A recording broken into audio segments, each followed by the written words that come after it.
What's up, fellas, and welcome to another episode of How to Save America with the Goob or PolitiGoob. I don't know, I'm rebranding a little. Um, I think everyone's aware of what's going on in Minneapolis and other places right now. Um, Things are getting worse. Things are getting worse. And what can the right do to stop it and put things back on the right track?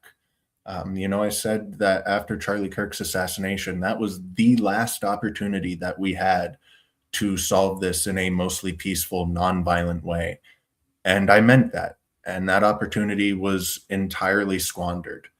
Um, and so I don't think that there is a, solution that doesn't require a lot of suffering and a lot of violence. And that's very unfortunate, but it's a reality of the world. And continuing to be passive and continuing to allow the left to, just run wild also leads to vastly more suffering and violence.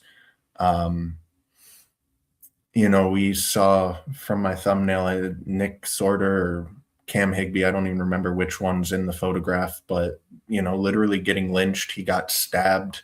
Thankfully, he was wearing a plate carrier, so he didn't die. But, what can be done in Minneapolis? And I think there's three options that might potentially lead to a beneficial outcome. Option number one is you get a large group of people, minimum 50, probably 100 plus, to go out there and to truly be nonviolent, non-reactive, meaning don't run away, don't fight back, don't defend yourself, and just allow yourselves to be martyred. Become Jesus Christ while you get whipped and spit on and stones thrown at you and ultimately get crucified to the cross and die. And I don't think that's a very realistic request to make of people. I don't think that's going to happen. I don't think you're going to get a large group of people with the fortitude of the monks that set themselves on fire and just sat there calmly as they burnt to death. So I don't think that's very realistic, but potentially if you had truly pure optics, every single person in the group just standing there and allowing themselves to be murdered brutally in broad daylight, might shift some sentiments, but I don't see that happening. So option two, you get an even larger group of people on the right and you go out there prepared to be as brutal as possible, and you meet those violent leftists with more brutal violence and you drive them out of the streets. Now, I'm sure there's some people who might be willing to do that, but you will undoubtedly ruin your life if you do that. The government will come down on you far more brutally than they even came down on the January 6th protesters. You will, in a best possible case scenario, have the next 5 years of your life ruined with lawfare, be destitute and broke, have everything taken from you, no banks, no anything. Your family will be harassed by radical leftists. You will, best case scenario, have the next 5 years of your life be living hell and have everything stripped from you, and then maybe get to start over from a negative spot after 5 years. Again, based off the fact that we couldn't even get a proper response after Charlie Kirk's assassination. I mean, you had people holding vigils and memorials for Charlie Kirk. And what did it take for the left to shut that down? Like 1 to 3 people running in, being lunatics and smashing stuff up and attacking people, and the right just allowed it to happen. And they shut down their vigils. They shut down their memorials rather than, stomping the shit out of those 1 to 3 people that showed up and were creating chaos. So I don't think that's all that realistic as well. It would also require, the right to go out and continue to support all of those people who perform those actions with more protests over the next 5 years. Just, I don't see it happening, unfortunately.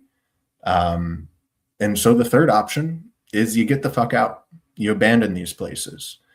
They are a lost cause. They're too far gone already. And so you leave and you regroup somewhere else. And none of these options are good. I hate that third option a lot. I don't. It's unbelievably tragic that we have large parts of America that are just no-go zones now. You just can't go there because you will be lynched. I mean, the crowds were attacking anyone who was wearing American flags. They attacked a guy just for wearing camo. They're attacking their own supporters because they think they might be ICE supporters.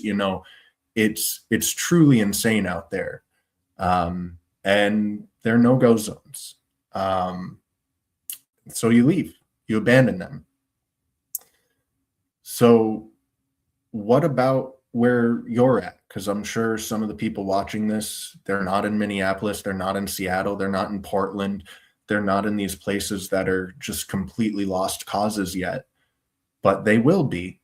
Again, this only gets worse as long as we allow it to get worse. Like, until the left is stopped, the left is not going to stop. Same with the Muslims, same with all of these foreign pieces of shit that are coming to America, that hate you, that want you dead. It's not going to stop until it's stopped. So largely it's what I've suggested in my previous episodes. You need to get into the real world and have real interactions with real people. Find people who understand these things like you do, or help people who maybe don't fully get it, but are part of the way there. Help them get all the way there, and start planning, start organizing, start having real conversations about what do we do when the protests come here? What do we do when we see, X, Y, or Z happen? How are we going to respond? What happens if one of us does get locked up in jail? Are we going to organize a protest outside of the courthouse to support them? These are the types of things that you need to be doing now. And, I still see so many people crying for Big Daddy government. Why won't the government shut this down? Why won't they solve all of our problems? And it's like, I don't think I'm going to be able to convince you that the government's not going to save you if you're still waiting for that. I don't think anything will convince you. I don't know how anyone is still hoping that Big Daddy government is going to save them at this point. It's been made painfully clear that that's just not going to happen. And and it's like, the government's more on your side now than they will be likely in 2 years from now. Like, again, things will just continue getting worse. You look at the law that's being passed right now in Australia. If you're not familiar with this, I suggest you look into it. It's truly insane. I would be in jail for the videos I'm making right now, for example. But they've completely outlawed their political opposition. They've labeled them as terrorist groups, and the groups all disbanded immediately. They made it so that even retroactively, any criticism of Muslims, Jews, or illegal immigration is now criminal if you're white, and you will be jailed even if you made these comments 5 years ago. It is truly, 1984 dystopian hellscape. And if you think this isn't coming to America, again, I have to wonder, like, what's going on in your head, because it's already here. Like, I was living in Seattle, a while back, and for the last 6 years at least, it has been an arrestable offense to use offensive language. It's not even like there's certain words that are banned. Like, obviously, if you go out and call someone a faggot or a tranny, you're going to jail. But it's worded literally in a way, anyone who takes offense to anything you're saying, that is now an arrestable offense. And of course, this is only exercised on one side. A leftist can go out there and call you a Nazi and then say that we need to kill all Nazis. No problem. But if you say there's only two genders, you're in jail. So, these types of draconian laws, they're already here in America. The two-tier justice system is already in full swing here in America. If you think that we won't get to the level that Australia is at right now, that the UK is at right now, where you get arrested and harassed by the police for flying your own flag, you're delusional. It's absolutely coming, and I think it's coming much sooner than anyone wants to accept. Like, again, it's already here in parts of the country. It's already happening now. But we have a very big country and we have a very active and propagandized news cycle. And so I think a lot of people don't see these things, they don't know about them, but it's happening, and it's not even happening in small quantities. Um, so yeah, start talking to the people around you. Start making plans. Have real set ideas and plans for how you're going to address these things. And I'm willing to bet that even in the safe, cozy place that you live, that is outside of Minneapolis, that's outside of Seattle and Portland, that you have seen some of this stuff already. I don't know of many places in America where there's not a shitload of foreigners walking around. I don't know many places in America where there was not a single BLM protest or riot or draconian COVID lockdowns and masking and all of this stuff. So like these things are already happening where you live. So you need to start planning for when they happen again. How are you going to respond? Because being passive, just accepting it, just laying down, trying to be nice. Oh, the right loves to be nice. You can't be nice anymore. It's not an option. Niceness is suicide at this point. Expecting the left to play by the same rules as you play by is suicide. They live in an inverted reality and they want you dead. You can't argue with them. You can't debate them. It is anti-productive to argue and debate with leftists who want you dead, or foreigners, Muslims, who want you dead and who live in an inverted reality and are perfectly comfortable breaking all of the rules that they expect you to live by.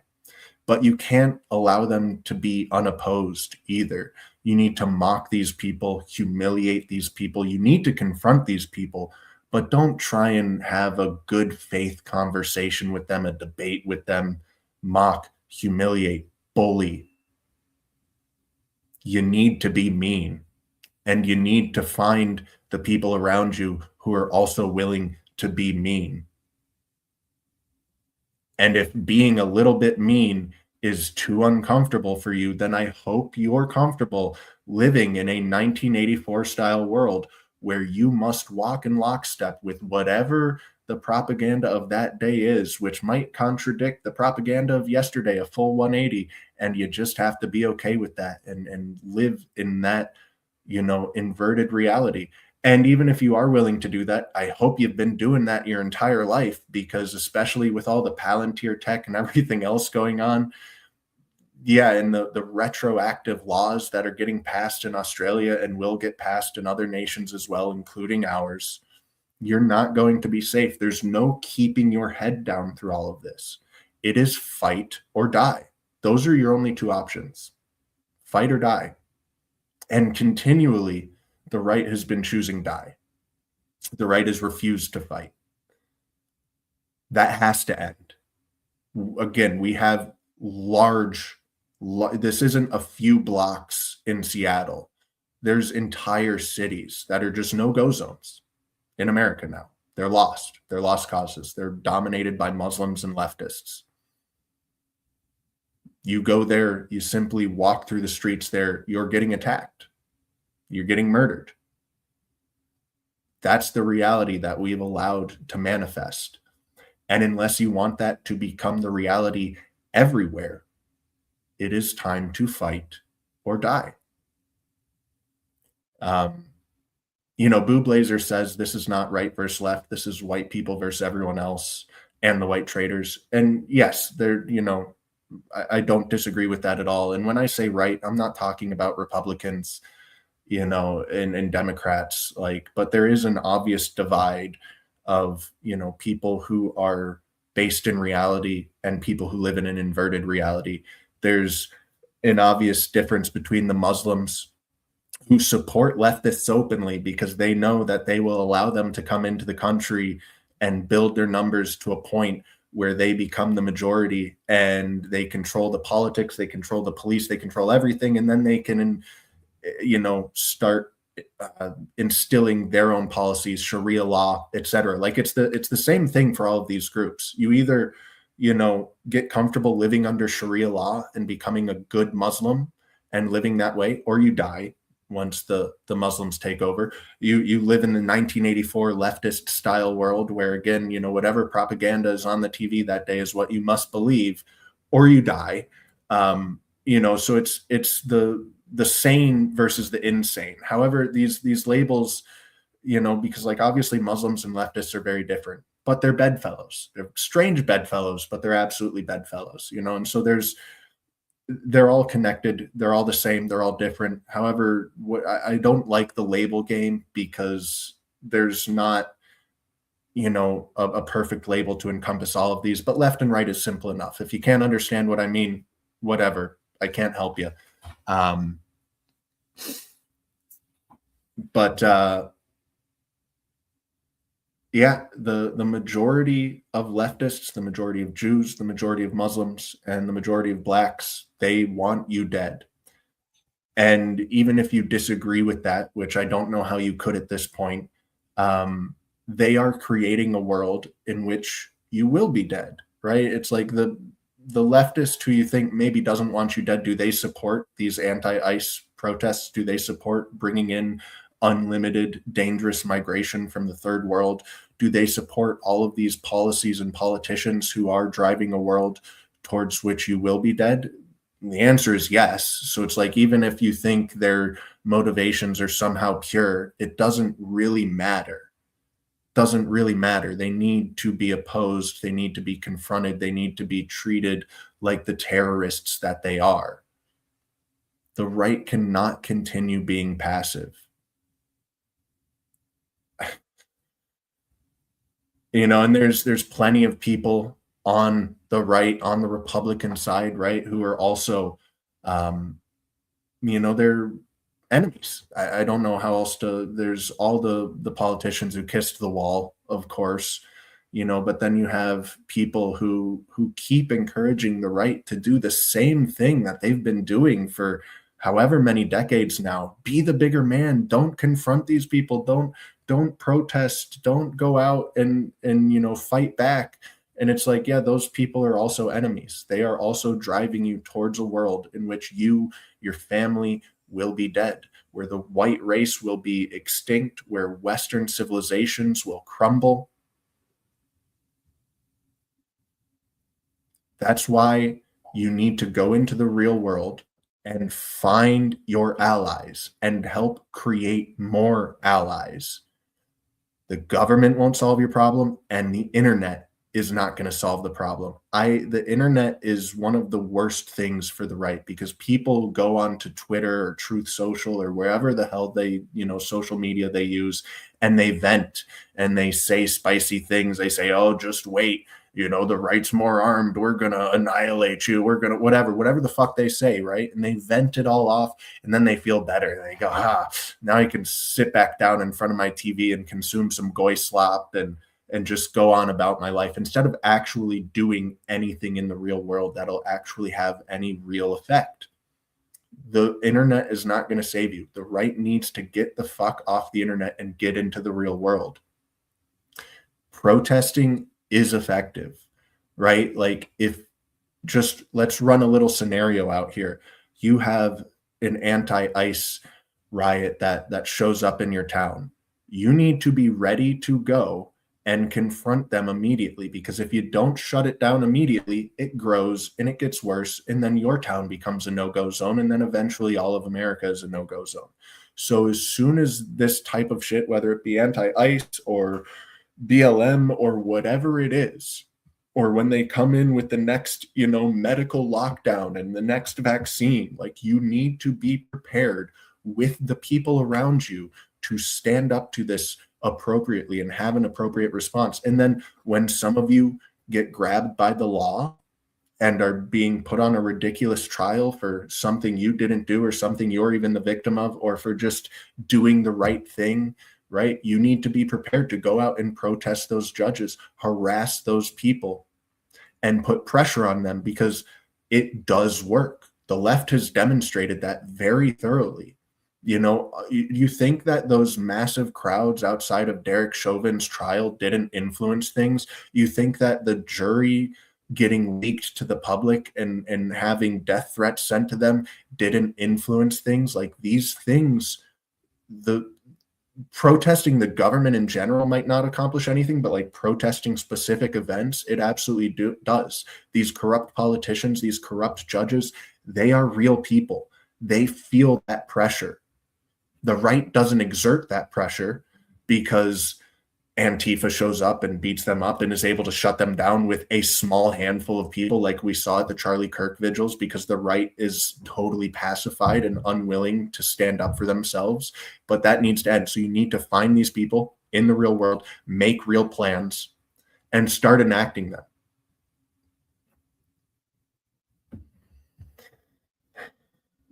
And I hear a lot of people when I say that, like, they need to defend the truth in public. Like, you need to confront these demons everywhere and anywhere they are, whether it be at your workplace, whether it be in a grocery store, on the streets, whatever.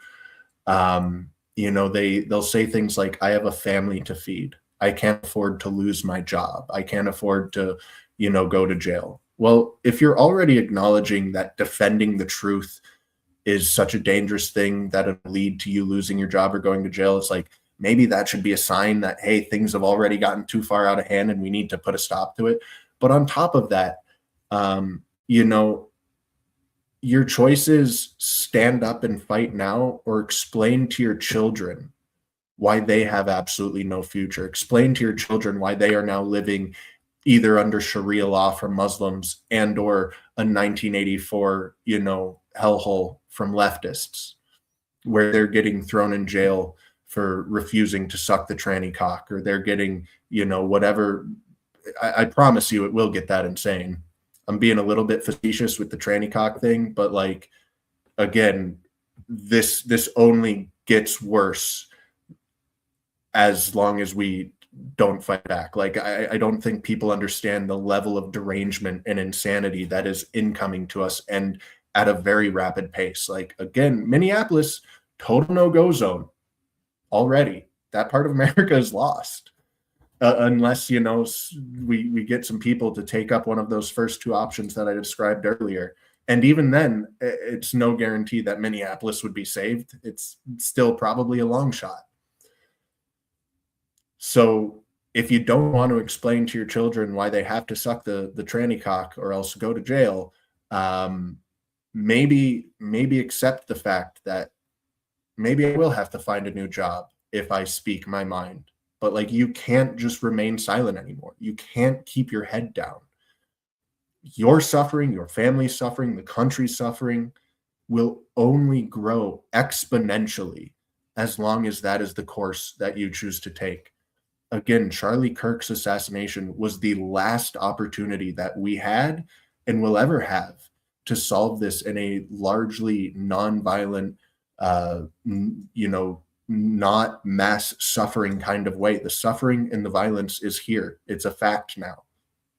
So your choice is, are you going to try and stop it before it gets even worse? Or are you going to keep trying to keep your head down until they come and chop your head off anyways, no matter how, again, like, even if you assimilate to the left now, the internet's forever. They've got the records. Palantir's combing through the internet now. They're combing through facial recognition. Like, you're not gonna be safe. The choice is simple. It's not a simple thing to actually do in reality. I understand that. It's a very scary thing. I don't blame people for being scared. But, like, think back to when you did have that BLM protest in your neighborhood, or the COVID lockdowns or whatever. Why didn't you fight back then? Why didn't you stand up? Was it because you felt alone? Was it because you felt like, well, what can I as one person do? I'll get fired from my job and nothing will come from it. I'll get attacked in the streets and then arrested for getting attacked in the streets and nothing will come for it. Well, that's why you need to go out into the real world and start finding your allies. Stop being alone. Stop being just one person who can't do anything. Find the people around you by speaking your voice, by defending the truth, by having real interactions and real conversations with real people, and start building your allies. That is the most critical thing that you can do right now. And start making plans, start preparing for how you are going to fight back. Remove impediments from your life. If you are still friends with leftists who want you dead, stop it. And I would recommend not even cutting them out quietly. Make a show of it. Humiliate, mock, berate, make them cry, make them play their own games against them. Don't debate them. Don't get caught in an argument with them. But remove them from your life and start aligning yourselves with people who will fight with you, who will defend you, who will have your back, who are going to go protest at the courthouse if you get arrested. This is what needs to happen. It's not an easy path forward, but the longer the right continues doing what it has been doing, the worse it gets, the more difficult it gets. The government's not going to save you. The internet's not going to save you. It is up to you. It is entirely up to you. Billions and billions of dollars have been spent in propaganda, in bringing foreign hordes that hate you and hate America here. So much incredible effort and money and just so much has been put in to demoralizing the American white population because they know that we do have the power to change things. And that power diminishes as time goes on, as the left becomes more entrenched, as they take over more and more sectors of America, like they've taken over Minneapolis. But we still have the power to change this. We still have the power to fight back and put a stop to all of this. But only if we exercise it. And the right has continually refused to exercise their power. They have continually refused to acknowledge the reality of the world we live in. And I get it. It's an ugly, ugly thing to acknowledge that your neighbors want you dead, that the people around you want you dead, that the majority of leftists, Muslims, Jews, and blacks want you dead. That's not a pleasant thing to accept. But refusing to accept it and refusing to respond appropriately only makes it worse. So let me check the chat. I feel like I've said what I can. Runaway Slav says they will follow you or import others there. Yes, they absolutely will. Then that's what I've been saying. And that is why you need to start preparing for that. I guarantee it's already happening. Like I went over the COVID, I went over BLM. I'd be very surprised if anyone watching this video didn't experience this madness to some extent or another at some point in time.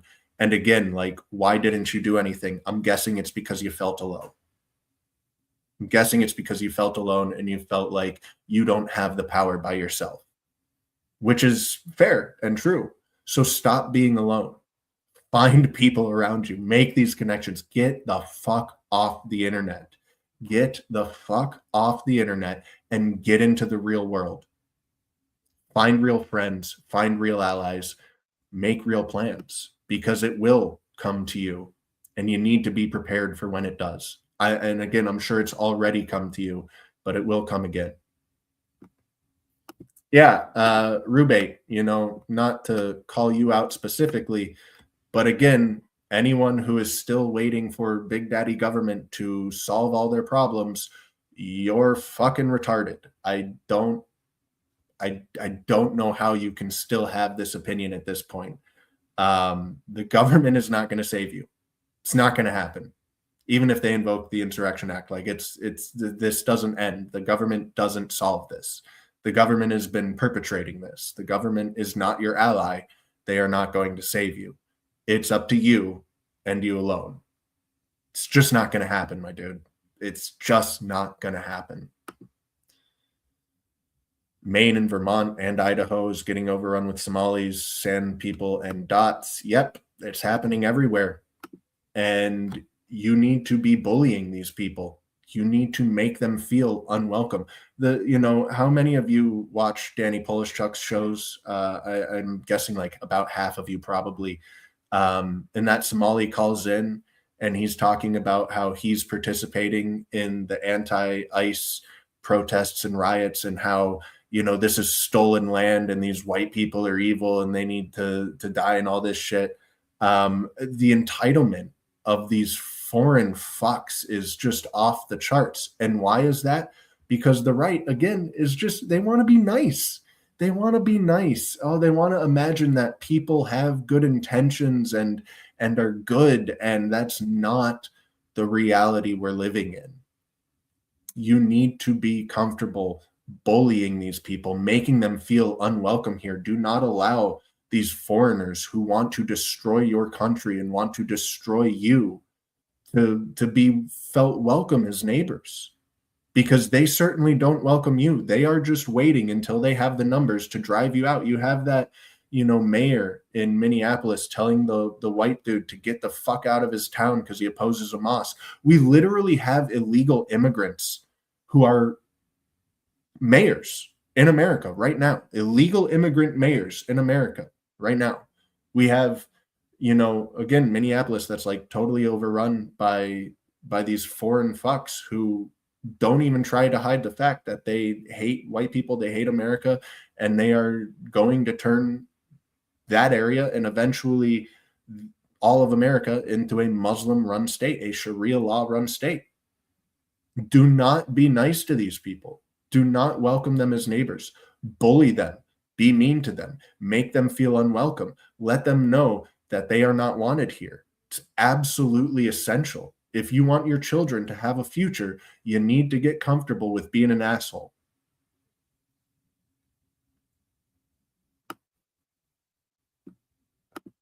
Yeah, everything, obviously the lawfare is very one-sided. We have a two-tier justice system.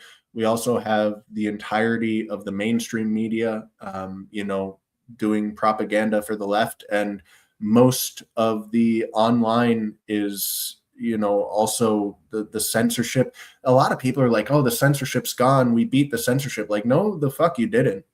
No, the fuck you didn't. It's the censorship is just as strong as it ever was. You've just become so accustomed to it.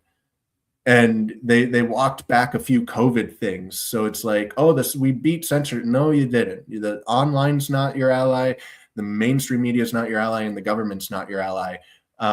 But the reality is that the Dems don't have balls. They are the most cowardly, pathetic, and weak amongst us. They are soy boy beta bitches, or they're third world retards. They are not our equals. They do not have balls. They do not have, what they don't. They just don't. But they do have the lawfare. They do have the propaganda. And so they are comfortable being violent because, again, like I described with the Charlie Kirk memorials, there were a bunch of Charlie Kirk memorials with hundreds of people. And it took a literal few, 1 to 3 people, radical leftists showing up and wreaking havoc to completely disrupt and shut down those memorials because the right doesn't have the balls to respond appropriately because of the lawfare, because of the propaganda, because of all of that. Right. And so the right needs to get over that fear. It only gets worse as long as you continue down that path.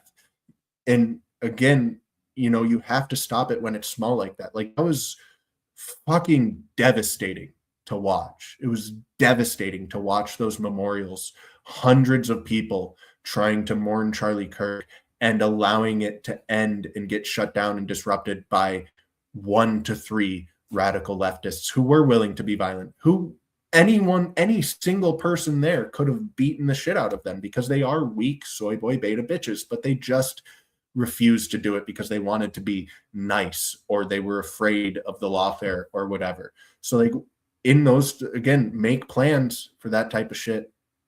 You have to shut it down when it's small because it will grow larger if you don't. And it gets to a certain point, like where we're at in Minneapolis, where again, unless you have 100 people who are willing to go out there to just be pure martyrs to just be brutally murdered without running away, without defending themselves, without having any reaction, but to sit there and be burnt alive like those monks, it's not going to work. Or you have an even larger group go out there and just be brutal as fuck and demolish these people, and then basically throw away the rest of their lives. What you can do, though, is when it's small, when it is just a handful of these leftist agitators, you can beat the fuck out of them. You can defend yourself, and you have to. You have to be prepared to do that. I've also, I people like to shit on me for encouraging pepper spray. I absolutely encourage people to carry pepper spray for multiple reasons. One, it is a genuinely great self-defense tool. But two, look at the tactics that these leftists use. They'll blast a blowhorn in your ear. They'll throw, water or other liquids on you. They'll do all of these things that, like, if you respond by beating the shit out of them, like, you look like you're the person overreacting, even though they are absolutely harming you and being violent and aggressive with you. But what can you do when someone's blasting a blowhorn straight into your ear hole, a megaphone straight into your ear hole? You can pepper spray them.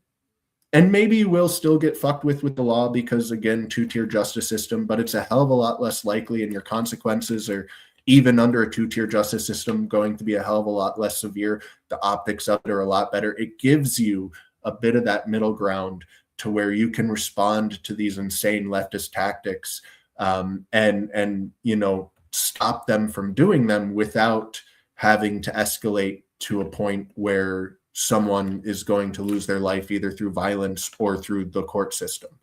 So I don't discourage people from carrying other things. If you want to carry a gun, you want to carry a knife, you want to carry whatever the hell you want, please do. I'm not telling you not to. I'm simply asking that you include pepper spray into your daily carry.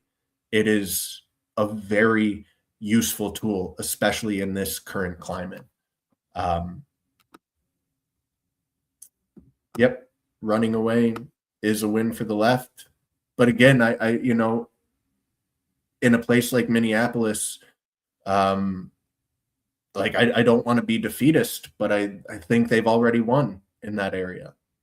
I don't, again, when you have a single person able to shut down a memorial of 300 for Charlie Kirk, I don't think the right has the resolve, the organization, any of it to launch an appropriate response to Minneapolis right now. So unfortunately, I think running away from somewhere like that is, the only viable thing to do at the moment.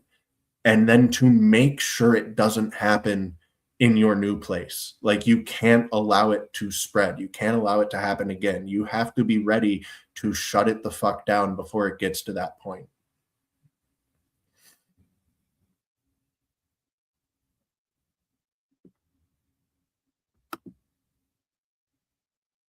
Yeah, no, 100%, Nick, and not everyone has these talents, unfortunately. Like, not everyone is a satirical genius like Tim Dillon is. Tim Dillon's a fucking master of this shit. Not everyone is a literal genius who's just armed with a massive repository of facts and truth and is as brave as Charlie Kirk. Most people can't perform on that level. But it is very important that you never show weakness, you never show fear, you never back down, you never apologize. You can, if you're able to just laugh in their face, that's pretty good. That's better than arguing, and that's better than backing down. And you might have to be prepared to laugh in an entire group's face. You might be not arguing, but confronting one demon, and a dozen more show up. And you can't show fear. You can't show weakness. You can't back down. You're 100% spot on that, Nick. Find what you are capable of. If you're smart enough that you can, again, not debate these people, but like flip their arguments just to mock them, humiliate them, and embarrass them, that's great. If you can, be so pretty much no one can do what Charlie Kirk did. So I wouldn't even recommend trying that necessarily. But yeah, don't trip out. Don't lose your cool. laugh, humiliate, mock, be prepared if they get violent to be more violent back to them. Be prepared with your pepper spray. Be prepared with whatever you want. But do understand that we do live under a two-tier justice system. We do live under anarcho tyranny, which is why I so strongly, one of the many reasons why I so strongly recommend pepper spray. But yeah, you have to have some balls, and it always helps your balls grow 3 sizes if you have friends around, right? I cannot encourage enough to get into the real world, make some real allies, and start actually planning and preparing for these things. And spend more time in the real world and less time on the internet, less time consuming Goyslop propaganda. Get back into the real world. The right has completely retreated from the real world, and the left is dominating. So great comment, Nick. I agree completely. Find some friends. Find some friends.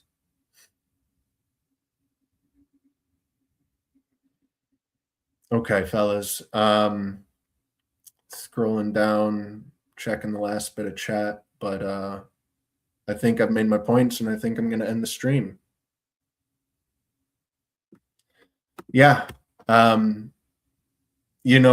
These things have been, to some of us, obvious for the last 10 years and even longer.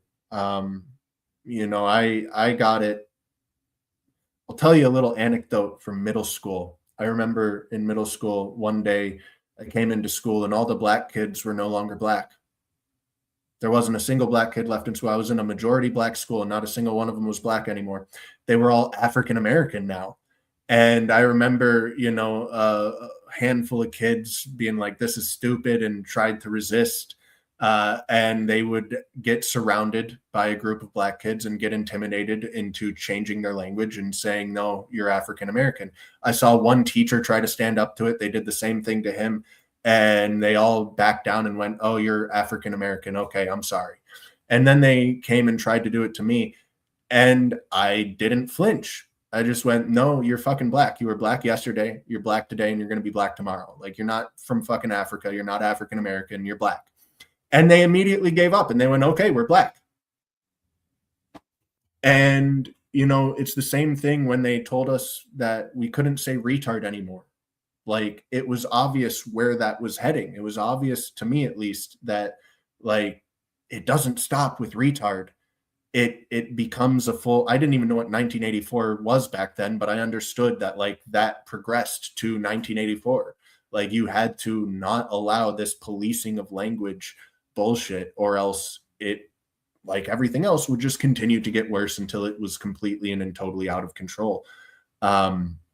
So, I don't blame people for not getting it back then. I certainly do blame people who still don't get it today.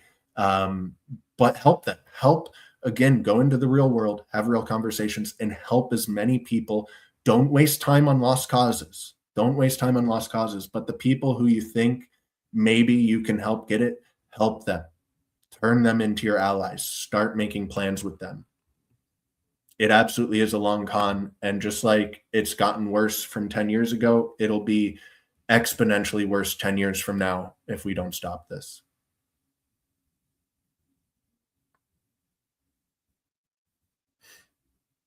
But that anecdote from middle school, like, if you shut it down when it starts, same thing with COVID. Like, if people, when they were telling them to shut their businesses, when they were telling them to do this stuff, if enough people had just gone, no, we're not going to do that, we're not going to participate, it would have ended just like that. Even if all of the leftists, who were in full support of it, continued being in full support of it, but 25% of the people on the right just said no, it would have ended immediately. It would have been that simple. And, as more time progresses, as the left becomes more and more entrenched, it becomes less simple to shut these things down. It becomes more risky and less simple to shut these things down. But like, it's still the same basic principle. You just have to say no. You just reject it. You don't debate it. You don't argue with it. You don't try and, go, well, no, this doesn't make sense. No, you just say no. You mock it, you humiliate it, whatever, but you just say no. You don't show weakness, you don't acquiesce, you don't try and negotiate, you don't back down, you don't show fear, you don't flinch. You just say no. Unapologetically, no.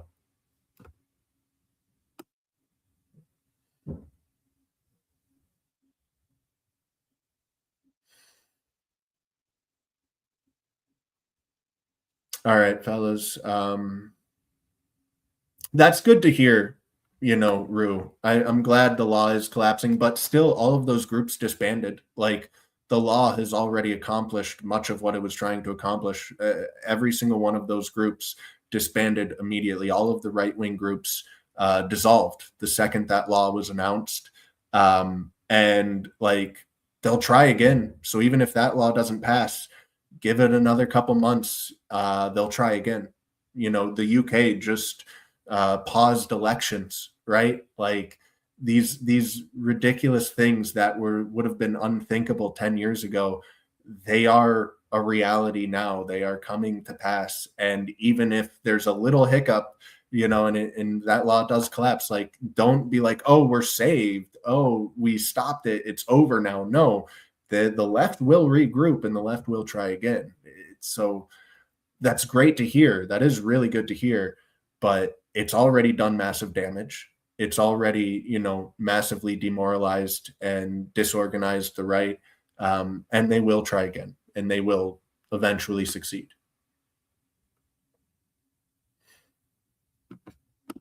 Help more people around you be comfortable being an asshole, and also just like exercise your assholeness. Like, a lot of it is truly inspiring. Again, like, think back to when you saw that BLM protest or that COVID nonsense that was happening in your neighborhood. Because again, none of you, I'm quite confident, none of you are living anywhere where you're totally exempt from this stuff. Maybe if you're in Alaska or something, I don't know. But you've witnessed this stuff. And my bet is that you didn't do anything. You accepted it because you felt like you would have been alone in fighting it. And it's very scary being alone. So show other people, even if you are alone, be that asshole, and show other people it is okay to be an asshole. Show them that they're not alone. Show them that there are people out there willing to fight against this insanity, and doing that publicly and unapologetically. It's very encouraging. And if you're not brave enough to do that, if you ever see someone doing that, thank them. Like, seriously, go up to them, shake their hand, and thank them for their bravery, and try and become friends with them. Try and become friends with the people who are brave with that. I'm getting that white spit that the teachers get from talking. I'm dehydrated. But yeah, like, either go do this out in public, or at the very least thank the people who are.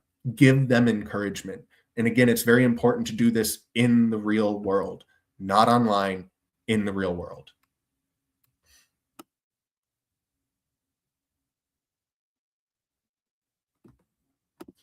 Yeah, and we need a lot more of that. We need a hell of a lot more of that. We just need a hell of a lot more of that.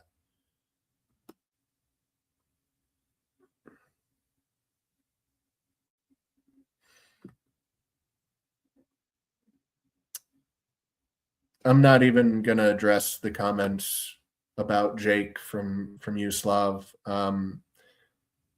It's unimportant in the grand scheme of things. Like, I get what you're saying, but there's I'd rather focus on everything else I've been saying at the moment.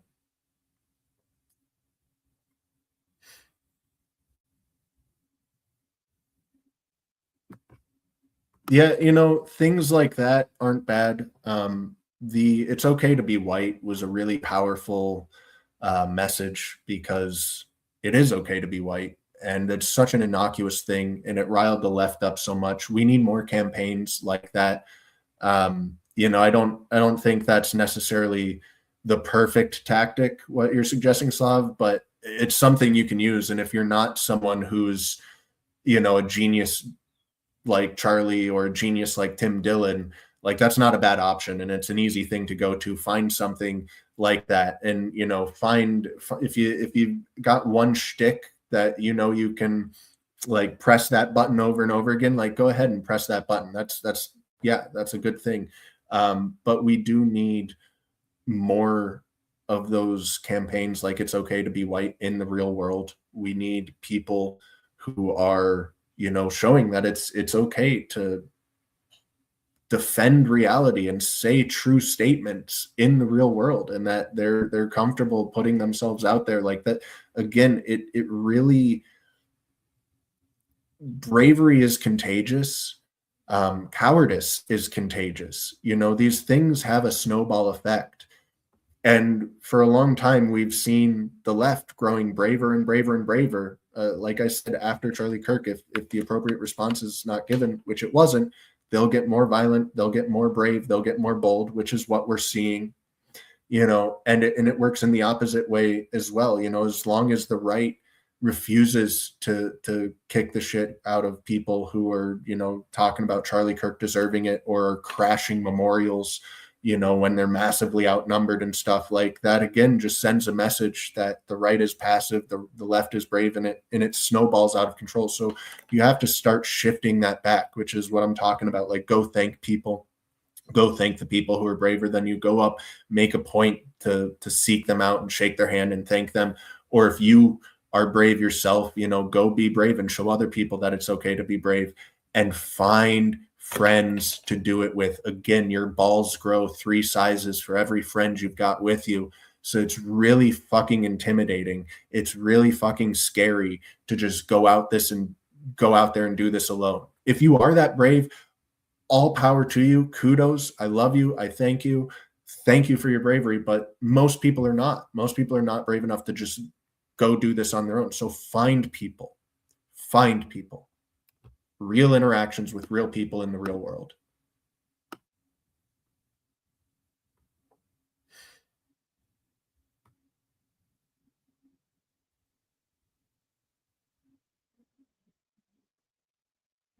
All right.